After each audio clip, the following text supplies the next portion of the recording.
여러분 9장에서는 그 신경망에 대해서 좀 살펴볼 수 있도록 하겠습니다. 지금 커마를 좀 설명하느라고 교재를 규장 9장까지밖에 좀 못해 드렸는데 그 다른 내용은 다음 기회에 또 할 수 있으면 이제 남아 있는 게 딥러닝하고 딥러닝까지만 하면 이제 거의 이제 내용이 끝났고 패턴 인식에 신경망하고 딥러닝 적용하는 거 그 다음에 이제 빅데이터 얘기가 좀 있는데요. 그래서 신경망 구조의 다층 그 레이어를 활용하고 그 다음에 이제 신경망이 지도학습 방법인데 이제 비지도학습에서도 신경망을 적용한 힌튼 교수가 제안한 그런 내용을 이제 그 10장에서 좀 설명을 하고 있습니다. 그래서 우리가 이제 신경망이라고 하는 건 여러분들이 이제 우리 사람의 뇌에 있죠, 뇌의 신경망 구조로 생각하시면 되고, 그 초기의 신경망 단층 퍼셉트론, 우리가 신경 전달의 어떤 원리를 가지고 그 퍼셉트론을 제안을 한 그 로젠블럿 있던데, 그걸 가지고 처리할 수 있는 어떠한 그 가능한 명제들이 제약으로 인해서 이제 그 후쿠시마라는 일본 교수님이 이제 7개의 그 레이어를 가진 다층 퍼셉트론 제안을 했고 힌튼 교수가 레이어를 1000개까지의 어떤 실증적인 그 제안을 했어요. 그게 이제 그 비지도 학습도 가능한 그런 거를 이제 하면서 이제 그 백 프로파게이션 알고리즘하고 그 다음에 그 다양한 볼츠만 그 상수를 또 적용을 해서 신경망 구조의 효율성과 성능을 높이기 위한 노력들이 이쪽에 있습니다. 그런 내용들을 좀 살펴보도록 할게요. 그 응용은 이제 문자나 음성 인식 같은 데 많이 좀 사용이 되고 있습니다. 그래서 신경망이라고 하는 게 사람의 뉴럴죠. 뉴럴 그 신경 조직을 얘기하는 거고, 이 사람의 뇌의 구조를 지금 아직도 좀 많은 그 연구자들이 정확하게 판단을 분석이나 어떤 원리를 파악하고 못하고 있지만 그래도 최소한 요 안에 있는 어떤 뉴런하고 뉴런이라고 하는 요 어떤 노드들과 뉴런 사이의 요 그 신경 전달 물질로 인해서 사람이 기억도 하고 말도 하고 인지도 하고 그 글도 읽고 뭐 이렇게 한다라는 거를 이제 그 설명을 하고 있죠. 이해를 하고 있어요. 그래서 그런 거를 좀 그 따라해 보자. 그 인공지능에서. 그래서 이런 것들을 사람의 뇌에 신경 조직이라고 그러고 이건 신경 전달 물질들. 그래서 최종적인 결론을 얻을 때까지 상당히 많은 뉴런들이 동작을 하면서 그 나름대로 이제 어떤 판단 기준을 가지고 인지를 하고 있는 거죠. 그래서 이제 그 사실은 이제 요거를 텐서플로우로 가지고 만들어낸 요거를 좀 먼저 설명을 하면 플레이그라운드 tensorflow.org라는 사이트에 이제 요 내용이 있는데요. 그래서 이제 요게 이제 뉴럴 네트워크를 이제 실습할 수 있는 건데 여기서는 이제 이런 이미지를 인식하는 걸 지금 보여주고 있어요. 원본 이미지를 넣어서 요 아웃풋을 내는 건데 이걸 원본 이미지와 좀 비슷하게 찾아내는 거죠. 그래서 요거는 이제 요 단층 퍼셉트론 가지고 하는 건데 요게 이제 요걸 뉴런이라 그래요. 하나하나씩. 그죠? 그래서 요것 중에 이제 이러한 어떠한 그 웨이트를 이제 주죠. 웨이트를 각각에 주고 요 이제 이쪽으로 가냐 이쪽으로 가냐의 가능성을 웨이트라는 걸로 좀 주고 그 다음에 이제 요 뉴런을 늘리면, 이렇게 늘리면 더 세부적으로 더 정확하게 분석을 하는 걸 알 수가 있어요. 그래서, 요거는 이제 이런 원본 이미지를 뭐 두 가지 팩타를 가지고 또는 뭐 이런 팩타를 또 적용할 수도 있어요. 그죠? 이런 요인들을. 그죠? 그래서, 요인들이 많아지면 아무래도 더 정확하지만 그래도 시간이 많이 걸리겠죠. 뭐 이 정도야 뭐 그렇게 뭐 하지는 않지만 뭐 이런 다양한 또 성능 그 기준들을 좀 있어가지고 그래서 근본적으로다가 요 안에 있는 요인들을 가지고 다시 분해를 해요. 각도로 이런 각도, 아니면 이런 각도. 최종적으로 이걸 조합을 해서 만들어내는. 뭐 이것도 이제 뭐 이렇게 그 뉴런의 개수가 많아지면 보다 더 세밀하게 원본 이미지를 분석을 할 수 있는 그죠? 그래서 요게 이제 아마 여러분들이 봤을 때 여기 고양이를 판별하는 그게 있어요. 그래서 이제 그 고양이의 이미지를 판별하는 그림이 있는데 요거네요. 그죠? 그러니까 요 이미지가 있어요. 근데 이제 요 사전에 이제 학습 데이터, 이거 지도 학습이에요. 신경망도 기본적으로. 물론 비지도 학습을 힌튼 교수가 제안을 했는데, 하는 방법을. 그래서 요 이미지를 예를 들어서 이거 픽셀로 나눠요. 무수히 많은 가로, 세로의 방으로. 그래서 각각의 그 픽셀의 방을, 데이터를 넣어서, 요거를 조합을 요놈들을 조합을 해서 하나의 어떤 결정 요인을 만들고, 또 결정 요인을 만들어서, 이렇게 하면 고양이고, 또 이렇게 하면 뭐 강아지고, 또 이렇게 하면 뭐 또 다른 이미지고, 그죠? 그래서 이제 이런 것들을 최종적으로 고양이라고 판별하는 어떤 기준점이라고 보시면 돼요. 그 전에 학습 데이터 가지고 가장 근접한, 고양이와 근접한 그 학습 데이터와 맞는지를 확인을 해보는 거죠. 그래서 이런 게 이제 기본적으로 뉴럴 네트워크고, 처음에는 요 층이 하나인 거. 그래서 and나 or나 뭐 not 구조의 명제, 참이냐 거짓이냐, 그렇죠? 그다음에 이제 그 중간에 있는 값을 가지고 결정하는 요인들이 있었는데, 이게 XOR이라는 어떤 XOR의 XAND 익스클루시브한 경우는 단적 퍼센트로 할 수가 없어요. 이따가 보면 그 이유를 알 수가 있는데, 그래서 이제 층을 하나 더 얻어서 그것까지 해결할 수 있는 거를 이제 후쿠시마라는 교수님, 일본에 계신 교수님인데 제안을 했고, 기본적인 아이디어가 PDP 리서치 그룹에서 처음 제안이 됐고, 후쿠시마라는 사람이 또 더 확장을 했고, 그 다음에 힌튼 교수에 와서 이런 게 이제 은닉층이라 그러는데, 이게 숨어 있는 층들의 개수가 1000개까지, 그렇죠? 데이터를 학습하고 효율적으로 그 판별할 수 있는 뭐 그런 그 기주 알고리즘을 제안을 하면서 사람들이 많이 관심을 가지고 있습니다. 그래서 이제 요거를 보면 이제 아까도 얘기했지만 요 이미지의 픽셀이라고 보면 돼요. 픽셀의 결과값을 가지고 네 가지로 구분하고, 요 네 가지 가지고 또 구분하고, 그래서 최종적으로 라는 결론을 내릴 수 있는. 그래서 문자, 음성, 영상, 자연어 처리 등에 사용되고 있는 대표적인 지도학습 방법입니다. 근데 요즘에는 우리나라에서도 그렇고 아예 요 인공지능 그 뉴럴 네트워크를 담당하는 어떠한 그 반도체 칩을 만들어서 생산을 하고 있습니다. 그래서 이런 것들이 자율주행 자동차의 반도체로 들어가서 이미지 인식이나 하는데 이제 음성 인식에 사용되고 있습니다. 그래도 57년 당시에 로젠블러시 퍼셉트론 알고리즘이라 가지고 단층 퍼셉트론, 그 다음에 이게 PDP 리서치 그룹이라 그래서 그 패러럴 디스트리뷰티브 프로세싱 역전파 알고리즘을 써가지고 층이 이제 그 2개 이상인 경우, 조금 많지는 않지만, 그러다가 후쿠시마가 7개짜리 아이디어를 냈고, 힌튼 교수가 1000개까지. 요거 이제 이때부터 딥러닝이라고 얘기하는 겁니다. 사실은 이제 머신러닝 안에 신경망 구조 분석이 있고, 그거의 다층 퍼셉트론하고 심층 신경망 구조가 딥러닝이라고 보면 되는 거죠. 그렇죠? 머신러닝의 한 분야다. 이렇게 사람들이 얘기를 하고 있습니다. 그래서 그 전에 요 강아지나 고양이에 대한 이미지 학습을 먼저 해요. 그 다음에 그 새로운 이미지가 왔을 때 기존에 학습된 거하고 비교를 하면서 최적의 오차가 작은 놈을 찾아가는 거죠.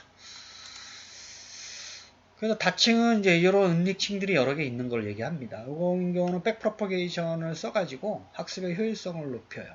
그렇죠?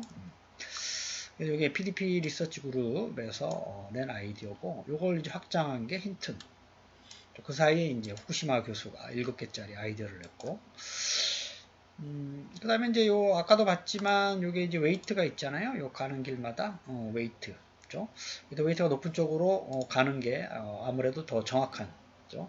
이게 헤비안이라는 사람이 만들었어요. 헵. 그죠? 헵의 학습 규칙 가지고, 가장 바람직한 방향의 그 가중치를 높게. 연결 강도라고도 하는데, 요게 초창기에는 단층 퍼셉트론이 마크1 컴퓨터에 적용돼가지고, 이게 텍스트를 인식하는 거, 아마 문자 인식이죠? 요거에 활용이 됐었어요. 그 당시에. 그러다가 뭐 사람이 이렇게 흘려 쓴 거, 필기체, 이런 것들에 대한 성능이 낮아지면서 잠깐 주춤했다가, 그 PDP 리서치 그룹에서 여러 개의 다층 구조를 제안하면서 다시 이제 인기를 끌기 시작했고, 힌튼에 이제 그 어떠한 딥러닝 알고리즘이 나오면서 요즘 다시 사람들이 많이 관심을 가지고 있습니다. 그래서 단층 퍼센트론도 이 학습 데이터와 원래 데이터가 차이가 많으면 다시 와서 요 연결 강도를 다시 조정하는 이런 방법을 씁니다.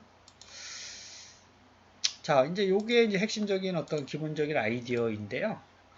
우리가 이제 이거 좀 수학적 얘기를 좀 이해를 하셔야 되는데, 어쨌든 요 출력 값은 요 세 가지 중에 하나일 수가 있어요. 어떤 값보다 크면 참, 작으면 거짓. 또는 이런 게 있어요. 그러니까 요거랑 요거랑 이제 사실은 이제 요 구조만 다른 건데, 0보다 작으면 요거, 뭐 요 값보다 크면 1. 요 사이에 뭔가 존재하는 거죠. 얘를 이제 곡선으로 표현한 게 요건데, 실제적으로는 얘가 많이 써요. 시그모이드라는 함수인데, 어떠한 값보다, 기준값보다 작으냐, 크냐. 그죠? 그래서 이제 요거를 이제 어떤 그 요인에 대한 fx라 그러면 요 알파에 해당되는 거가 이제 요건데, 요게 이제 요 노드의 링크의 웨이트하고, 그 다음에 요 임계값, 스레스홀드, 오프셋. 그냥 결국은 요 결정되는 요인에 의해서 가는 길을 선택하는 거다, 이렇게 생각하면 돼요. 그래서 요 안에 있는 요 wixi 마이너스 세타라는 거를 찾아내는 게 가장 중요해요. 학습 데이터로부터. 그래서 요 원하는 결과값. 그러니까 우리가 앞에서 보면 이제 요거를 이쪽으로 갈래, 이쪽으로 갈래, 이쪽으로 갈래. 그쵸? 앞에 있는 요인하고 요 입력층에 대한 값들을 가지고 요걸 결정을 하는 거죠. 그죠? 이게 대표적으로 많이 쓰이는 게 시그모이드 함수다. 그죠? 요런 형태의 함수로 알파 값을 넣어서 이거를 기준점으로 해가지고 원하는 y 값을 출력을 합니다. 그런 경우 어쨌든 이제 이거 좀 어려운 얘기긴 하지만 어쨌든 입력값에 대해서 y 값을 출력하는 형태로 가는 길을 찾아내는 거예요. 가장 바람직한 방향으로.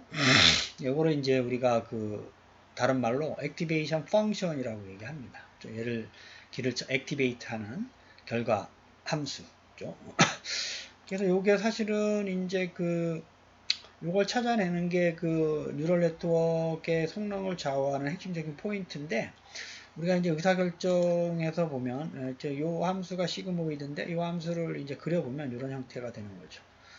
OX라는 건 이제 요 기울기가 이렇게 되느냐 아니면 이렇게 되느냐 이렇게 따라서 O가 결정되는 거고, 어쨌든 이걸 찾아내는 게 이제 핵심적인 관점이고 핵심적인 거고. 그래서 학습하는 방법은 우리가 연결 강도와 인계값을 초기화를 해요. 그러니까 이거를 가지고 좀 설명을 하면 이런 거 웨이트하고 요 세타 가지고 계속 학습을 합니다. 그래서 찾아내는 거죠. 가장 최적의 세타를.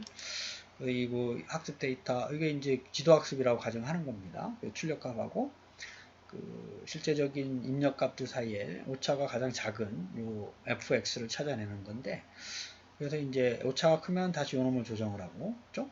또 조정하고, 요 조정값이 뭐 0.001 이하가 될 때까지 계속 학습을 하는 거죠. 그렇죠?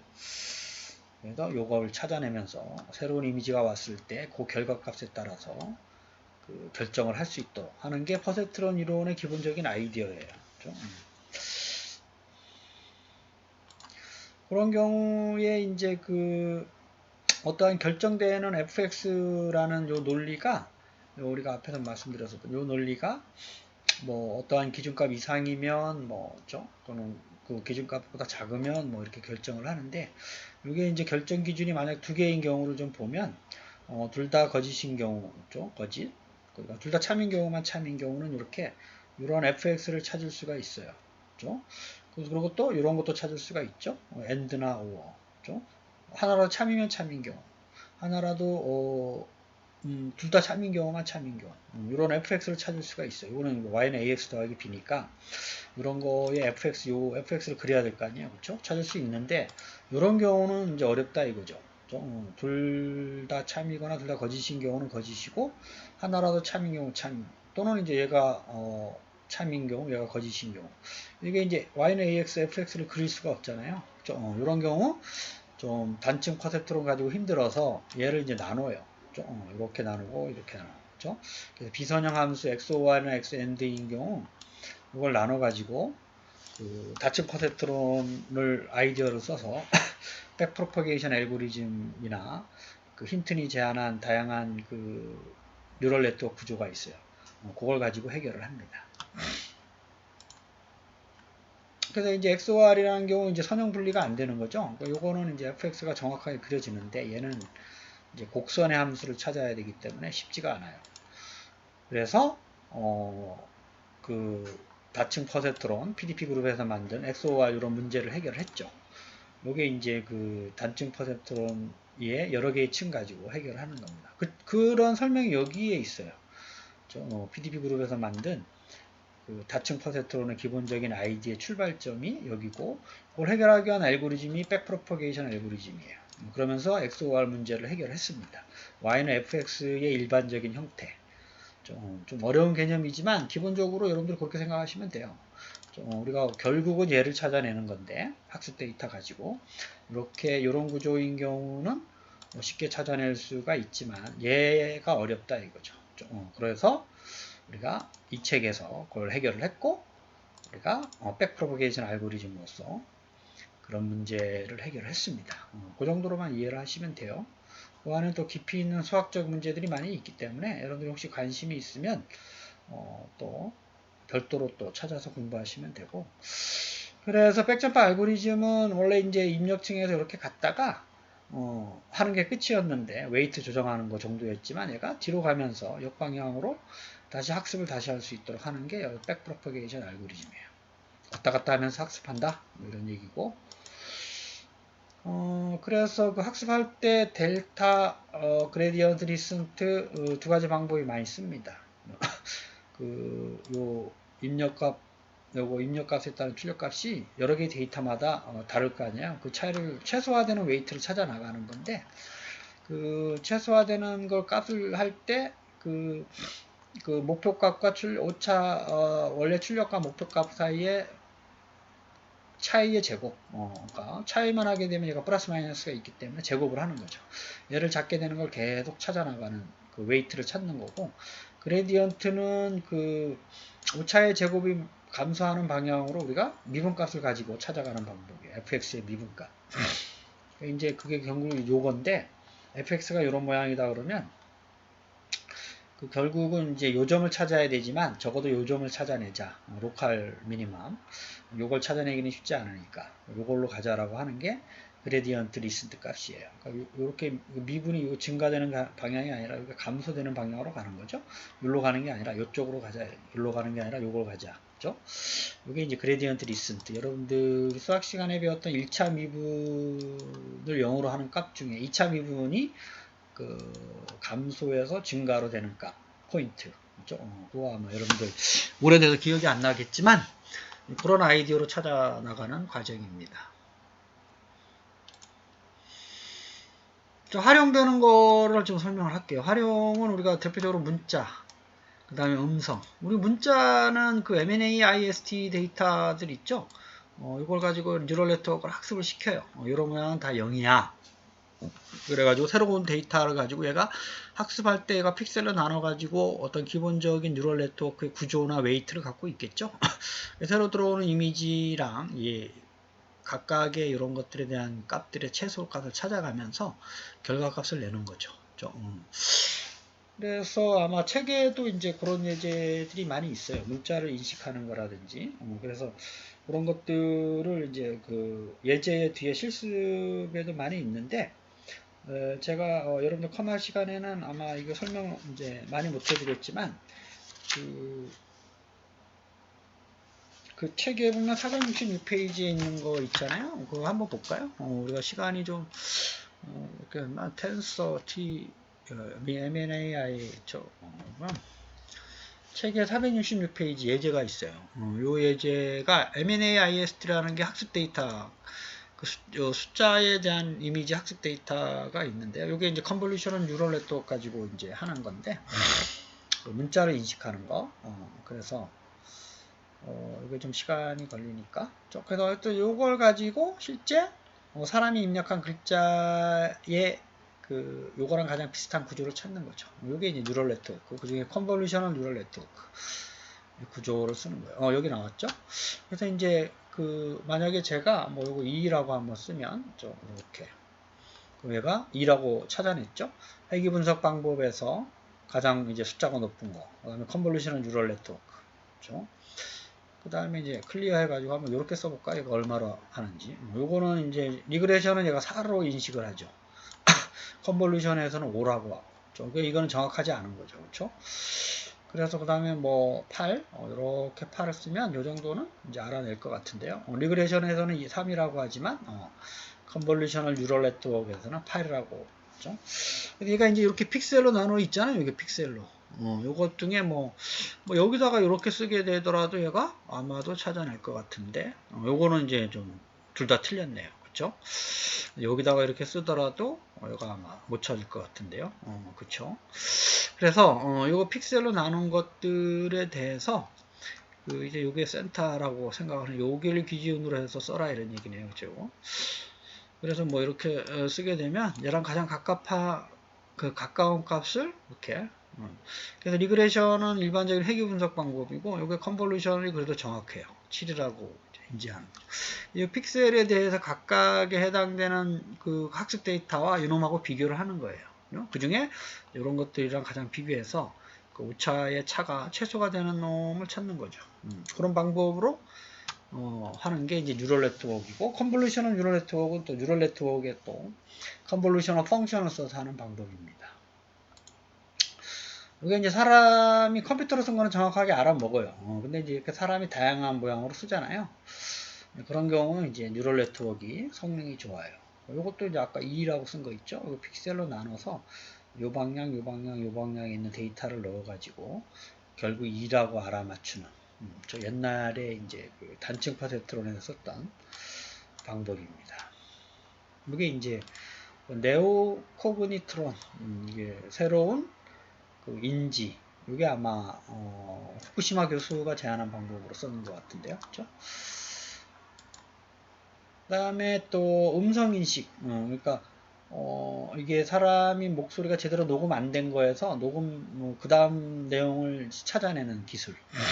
이게 사실은 초창기에는 마코프라는 사람이 만든 모델, 스테이트 다이어그램 가지고 그리는 거예요. 마코프라는 사람이. 현재 상태, 요 상태에서 요 상태로 가는데, 요 상태가 가장 많이, 아와 지 사이에 버자가 올 확률이 가장 높잖아요. 아, 무슨 지. 버라고 이제 하는 거예요. 아버지야라고 할 때. 그런 확률 값을 가지고 하는 방법. yes라는 거를 해본 거죠. 그러니까 yes라고 하지 어떤 사람들이 대부분 yes라고 하지 yes 이게 위가 yes라고 하는 사람은 없잖아요. 그래서 이거를 이제 음성 파형을 만들어내는 겁니다.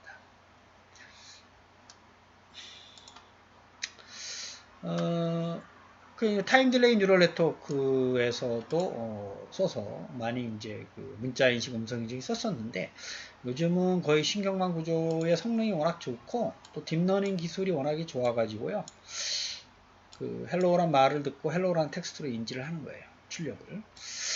그래서 이것도 그 어떤 그 신경망 관련된 영상이니까 한 번씩 보시고 그래서 그 책에 있는 그 9장까지를 여러분들이 좀 그 시험 범위로 인지하시고 공부하시면 되고 뒤에 이제 10장은 딥러닝, 11장은 이제 그 딥러닝하고 뉴럴 네트워크의 활용 분야, 그다음에 12장은 빅데이터 가지고 좀 설명을 하고 있어요.